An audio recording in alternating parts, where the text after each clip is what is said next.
Hi hello అండి, అందరికీ నమస్కారం అండి. ఫ్రెండ్స్, ఇప్పుడు అందిన వార్త.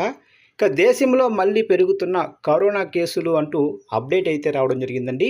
అయితే ఇందుకు సంబంధించిన పూర్తి వివరాలైతే మన వీడియోలో తెలుసుకుందామండి.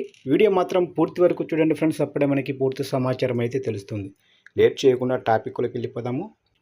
దేశంలో కోవిడ్-19 కేసులు మరోసారి నెమ్మదిగా చాప కింద నీరులా పెరుగుతుండడంతో ఆందోళన కలిగిస్తుంది. వాతావరణంలో మార్పుల వల్ల వచ్చే సాధారణ జ్వరాలుగా భావించి చాలామంది కోవిడ్ లక్షణాలను నిర్లక్ష్యం చేస్తున్నారు. ఈ నిర్లక్ష్యం వల్ల వైరస్ వేగంగా వ్యాపించే ప్రమాదం ఉందని వైద్య నిపుణులు హెచ్చరిస్తున్నారు. ఏ చిన్న అనుమానాస్పద లక్షణం కనిపించినా స్వీయ వైద్యం చేయించుకోకుండా వెంటనే పరీక్షలు చేయించుకోవాలని సూచిస్తున్నారు. ప్రస్తుతం నమోదవుతున్న కోవిడ్ కేసులలో ప్రధానంగా జ్వరం, నిరంతరాయంగా వచ్చే పొడి దగ్గు, తీవ్రమైన ఒళ్ళు నొప్పులు కనిపిస్తున్నాయని వైద్యులు తెలిపారు.